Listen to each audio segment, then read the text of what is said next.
ನಿಮ್ಮ ನಂಬಿಕೆಯು ಸ್ಥಿರವಿಲ್ಲದಿದ್ದರೆ ನಿಮ್ಮ ಸ್ಥಿರತೆಯೇ ಇಲ್ಲ ಎಂಬುದೇ ಯೆಶಾಯ 7:9. ದೇವರು ಹೇಳಿದ್ದು, ಜಾಗರೂಕನಾಗಿರು, ಸುಮ್ಮನಿರು, ಭಯಪಡಬೇಡ. ಇಬ್ಬರು ರಾಜರು ವಿರೋಧಿಯಾಗಿರುವವರಾಗಿ ಯುದ್ಧಕ್ಕೆ ಬಂದರು, ಅವರು ಮೋಟುಗುಳ್ಳಿಗಳು ಎಂದು ಹೇಳಿದನು. ದೇವರ ದಯೆ ಹೊಂದಿದವರು ಭಾಗ್ಯವಂತರು. ನಮ್ಮ ವಿರೋಧಿಗಳು ಟೊಳ್ಳು ಕೋಲಿನಿಂದ ಬರುವ ಬೆಂಕಿ, ಬೇಗ ಹುರಿದು ಬೂದಿಯಾಗಿ ಗಾಳಿಗೆ ತೂರಿ ಇಲ್ಲದಂತಾಗುವರು.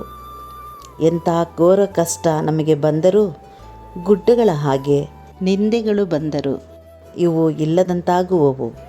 ಯಾಕಂದರೆ ನಮ್ಮ ಜೊತೆಯಲ್ಲಿರುತ್ತೇನೆಂದು ಹೇಳಿದ ದೇವರು ದಹಿಸುವ ಅಗ್ನಿಯಾಗಿದ್ದಾರೆ. ಆ ಬೆಂಕಿ ಮುಂದೆ ಯಾವ ಬೆಂಕಿಯೂ ಇಲ್ಲ, ಇರೋದೂ ಇಲ್ಲ.